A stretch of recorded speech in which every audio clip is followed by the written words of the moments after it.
What's up, sons? It's Blind Rod with Savitech once again, and I have yet another mining video. Today we're going to be talking about how to mine Ethereum on Windows 10 for the year 2021. Start the new year off right and start earning some Ethereum with that computer hardware you have laying around. While it's not gaming or in production, you might as well make some money, right? Without further ado, let's get into it. First things first, you're going to want to download Brave. Not really. You can use any Chromium-based browser. This includes Microsoft Edge, Brave, of course, and then, of course, Chrome. Now, here's the thing. Brave is built on the blockchain. You can also earn BAT token while using Brave, and then you can use that token to trade out for some real-world money. Pretty awesome deal there. I highly recommend it, and its privacy tools are great, including options to access Tor straight through the browser and so on and so forth. Anyways, link will be down in the description. Check it out. It does work with all of your Chrome plugins, and the plugin we're going to be taking a look at today is going to be MetaMask. So every miner needs a wallet to store their currency. The reason I recommend MetaMask or mining to MetaMask right now is because once you get a payout, you will essentially want to go ahead and start utilizing the Ethereum that you have to make even more money. You can do this in MetaMask and Uniswap very easily. So I think it's a good step. And when you guys are ready to start learning about Uniswap and adding liquidity to tokens, let me know in the comment section below. The first thing you're going to do is just go to metamask.io and click the install MetaMask for Chrome. Alternatively, you can go straight to the MetaMask plugin page in the Chrome web store. Once there, you're going to click the Add to Brave button, or Add to Chrome if you're in Chrome, or Add to Edge if you're in Edge, and click Add Extension. Once the extension is installed, it will take you to a Get Started page. At this point, you're going to click Get Started. We're going to be creating a new wallet, so click Create a Wallet, agree, and then choose an easy password. Just kidding. Choose a difficult password. I recommend for creating passwords using a password manager. This could be anything from Kaspersky to LastPass or Dashlane. I have no preference. I currently use Kaspersky because it's built into my suite. So if you're interested in that, let me know in the comments section below. Once done, you're going to click I have read and agree to the terms of use. One more thing that you could use, which I will show you, is random.org. At random.org, you can scroll down to the password generator. Make sure that you have at least 8 characters for MetaMask and click Get Passwords. At this point, you'll be presented with a list of passwords, and this is an easy way and a free open source way without downloading any other software to generate random passwords.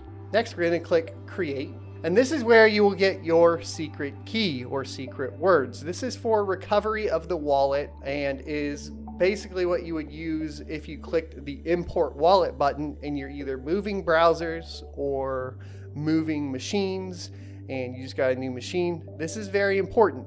A, you don't want to share this with anybody, and B, you don't want to lose it. Now that makes this pretty difficult. There are plenty of ways to go ahead and secure this information, and we'll go over 3 of them right now. But first, you're going to want to go ahead and Control-C it and put it in a notepad, or what I would recommend also is just writing it down on a piece of paper to continue setup. Now that we have it in a notepad, you need to decide where to keep it. If you want to keep it on the computer, I would recommend using something like an external USB drive that you encrypt with basically the built-in Windows 10 BitLocker option to go ahead and encrypt the information. Another option is using Nord Locker, which has been pretty helpful when moving between machines for me. It is basically an encrypted cloud storage service, and works pretty well. And there's a free option that gives you 3 gigabytes, which is usually enough to store keys, or at least store keys temporarily. For the ultimate security, you really want to write this down and put it in a fireproof safe or somewhere where you wouldn't lose it. And that's because anytime your key is on the internet or touching the internet in any form or fashion, there is always a possibility of getting hacked. One of the things that you will notice with MetaMask that they do here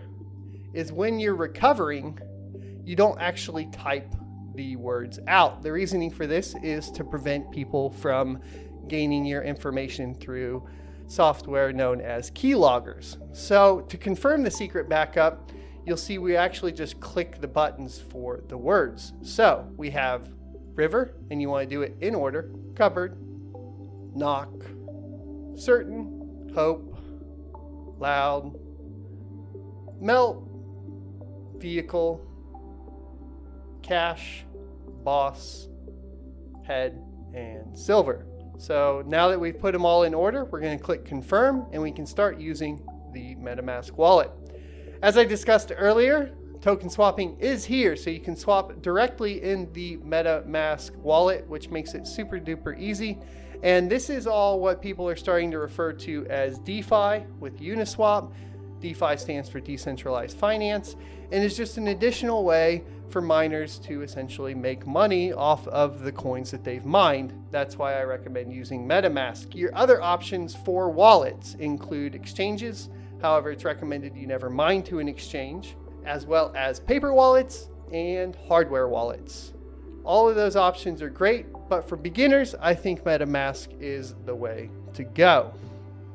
So now that we have this, we're going to go ahead and click our account and copy it to clipboard and paste it in that notepad. That way we know this is the recovery key for this wallet. This is your public wallet address, and it's okay for the wallet address to be exposed to the outside world because it's how you accept and send payments. Will all be tied to this address.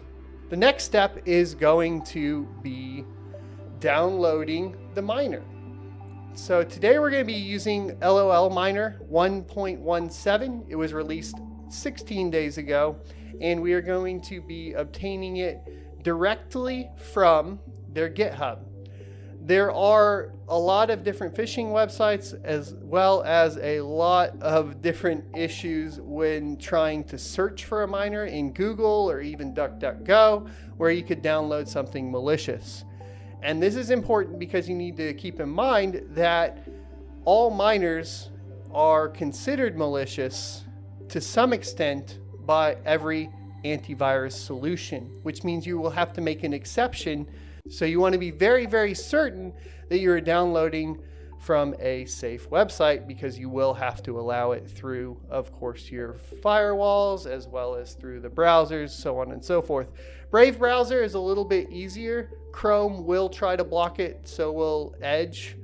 So if you want to avoid that, I don't find that the Brave browser blocks it quite as often, because obviously it's built on blockchain. So we're going to scroll down, and we are looking for the LOL Miner v1.17 win64.zip, and we're going to start downloading. Once downloaded, we're going to click the little up arrow and click show in folder. At this point, we can go ahead and extract it. I would recommend putting it somewhere that you want to access it from. I personally usually put it on a secondary drive called games under my miners folder, but for today, we're just going to extract it in the downloads folder. So you will right click and say extract all if you're using the built-in Windows 10 decompression tool, or you can use 7-zip or WinRAR. It's all up to you. If you are using 7-zip or WinRAR, I assume that you already know how that functions. So we're going to click extract all and then extract. At this point, we will have all the files to start mining. There are some pre-configured batch files here, and they are preceded by .bat. If you do not see the .bat or the .text, these are known as file extensions, and you will need to go into your folder options to be able to see them, and this will be important later on. So what you'll want to do is go down to your Cortana search bar and search for File Explorer Options. Once you have that, you'll click the View tab. And then down here, you want to uncheck the box for Hide Extensions for Known File Types. Because essentially, if we have it like that, this is probably what it looks like if you haven't already done this before. And yeah, I know. And there's my antivirus. So you see here that we basically have no file extensions. So if we wanted to create our own batch file, it would be a little bit more difficult. This just makes it clear. Uncheck it, click apply, and then you should see all of your file extensions. So now that we have our batch files, we need to go ahead and obtain the rest of the information to configure the files. We'll be doing that by heading over to our favorite mining pool, ethermine.org. The mining pool is up to you. There are many different options, and depending on your region, you may want to choose one that is closer to you. That being said, Ethermine is most popular in the US, but does have international options as well. And then, of course, in China, you have things like Spark Pool, which would be the next largest one. And we will go over specific pools and maybe do pool reviews later on. If you're interested, let me know once again in the comment section below. So at this point, you'll just want to click the little menu button up in the top left and click the Start Mining option. And here is where you are going to find your mining server. They have options for Asia, Europe, US East, US West, and then of course the ports. You have your SSL port, your Stratum ports, and alt Stratum ports right here. We're going to be basically just modifying a pre-configured batch file from the miner that we downloaded. So we're going to go back to our file explorer. We are going to find the one that says Mine ETH, and this is something we also need to talk about. Okay, so like I said, this is something we need to talk about. Your performance is going to be better on cards with over 4 gigabytes of video memory when using typically just the standard Mine ETH. However, if you have a card that only has 4 gigs of video memory, you're going to want to play with the Mine_ETH_4G batch file. Now, I am working on getting a 4 gig card to test with, and unfortunately the one that I thought I had was actually one of those reference RX 580s that you could flash and get the 8 gig version of. So guess what? It did have 8 gigs of VRAM on that particular card, so I don't actually have a true 4 gigabyte card to test with. So for today, we're just going to be going over the standard basic setup for mining with cards with over 4 gigs, and we'll do a how-to later on the rest. You'll want to right-click the batch file and click Edit, and this is where Windows is going to protect your PC. So you'll have to click More Info and click Run Anyway. This is why we spoke about the importance of downloading it from the official GitHub as opposed to other sources, because you are going to have to add an exception to Windows. So we're going to click Run Anyway, and then here is our configuration file. As you can see, we have our set pool, and this is where we input the information from Ethermine. For us today, we're going to be using US1. So you'll go over to the pool, click Control-C, highlight the pool, and do Control-V. Then we will want to grab the port 4444, Control-C, and put that in the port, and it'll come right after the colon here. Make sure the colon is still there. And then we have our wallet address. Going back to our public wallet address, over here, we're going to highlight it and do Control-C, and then come back over here and do Control-V. Now we have our wallet address and the pool set. We're going to click File and Save. Once we've done that, we can go back to the folder and double click the batch file to start the miner.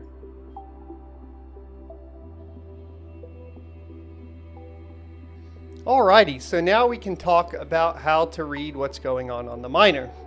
So here, basically what we have is we started the DAG on GPU 0. We have a single RX 6800 in here, not overclocked or flashed currently. And then you'll see here that we have found a share and that we have accepted a share. This is when the GPU starts working, and then we will get a report of the speed. The speed is calculated on Ethereum as megahash per second. This number will give you an idea of your potential profit. Now we're at 61 megahash a second. To calculate profit, you can go back to a web browser and use a site called What to Mine. So in the case of this one, we are at 61 megahash. Now you should calculate watts as well as input your cost for kilowatt per hour. But for today, we're just going to calculate what I would call your gross revenue. So we're going to click calculate and scroll down here, and you can see that a single RX 6800 makes $2.78 a day in revenue. So now that we have the miner running, we know what our projected revenue will be. We will let the miner run for a little bit, and then we will come back and make sure it is actually mining to the pool, and we'll go over how to read the pool. Okie dokie, so let's go over reading the pool. Headed back over to ethermine.org, make sure you go to the home tab and scroll down to find the option for to search your Ethereum miner address. Go back to the config that you created and right click and copy your wallet address. Go back to the Ethermine webpage and paste the address into the search tab and click search. At this point, you will be presented with your dashboard. The dashboard is going to have essentially all of the information that you need to understand to calculate your revenue and actual on-pool revenue and hash rate. Currently, it's only showing 5.2 because we just started mining. Up here, you will see workers active and inactive. So this is a good spot to take a look at if you have a mining rig down, or to see if you have a mining rig down. Next, you have your unpaid balance. And the unpaid balance is how much Ethereum is actually on the pool that you have earned. Once you hit your minimum payment threshold, that balance will be paid out to the MetaMask wallet that we talked about earlier. Over here, you have your estimated earnings, which will show you both daily, weekly, and monthly. Not both, but all daily, weekly, and monthly. And you can also convert it to what your earnings would be in BTC conversion and USD. As you can see here, estimated earnings monthly with 5 megahash is $7. This will change as that number rises. As you can see here, we have a reported hash rate of 60 megahash a second. Over time, these charts will fill out and you will have an idea of when the miners are not working and working. It will also give you an amount of valid shares, workers, and stale shares. If you have stale shares, you might want to check your overclock. Or if you have, of course, invalid shares, you might want to check your overclock. Now, minimum payout you can change. Scroll back up to the dashboard, click the little down arrow, and you will have your settings tab. Under settings here, you will essentially type in an email address, and then you will type in your IP, and then set your payment threshold. For most people that are hobby mining or just starting out, you will want to set it to 0.05. Now, to find your IP address, you can use basically whatismyip.org or one of those various ones. Clearly, I will not be showing you guys that, even though we are on a VPN. You never know. So maybe my VPN connects to the same IP over and over again, blah, blah, blah.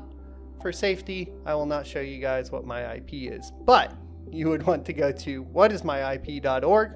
Link will be down in the description. You will type your IP into this box, and then you will click submit, and it will change your payment threshold to 0.05. What this means, back on the dashboard, is once your unpaid balance has hit 0.05 ETH, within the next 24 hours, it will pay out to your MetaMask wallet. So for your MetaMask wallet, you can go ahead and pin it to your plugins, and then you will click it, log in, and then you'll have the option to buy, send, or swap. Clearly, you'll want to be sending it out to an exchange or swapping it into another token.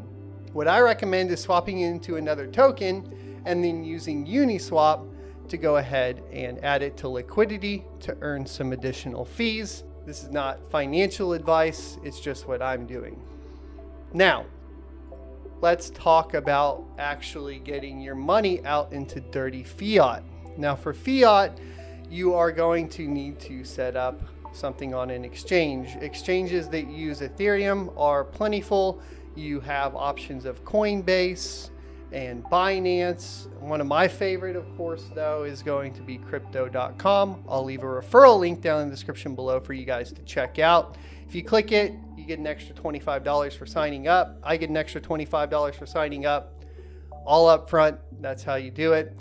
Crypto.com will allow you to exchange currencies as well as add it to a card. You can get basically a debit card from them, and you can directly add it into the app and just click the top up button, and it's pretty awesome. I highly recommend it, except for one big caveat, and that's that you don't control your private keys. So it actually holds it in kind of a master wallet situation. I wouldn't recommend keeping a majority of your assets in Crypto.com or, of course, even something like Coinbase. Personally, I would feel better with MetaMask, a hardware wallet, or, of course, an offline wallet all the way. So hardware wallet options are things like the Ledger and, of course, Trezor. We can cover those in another video, and let me know in the description below, out of all the videos we've mentioned, which would be most helpful for you. Thanks everybody for watching. I hope this video was helpful. If it was, leave a like, comment, and subscribe down below.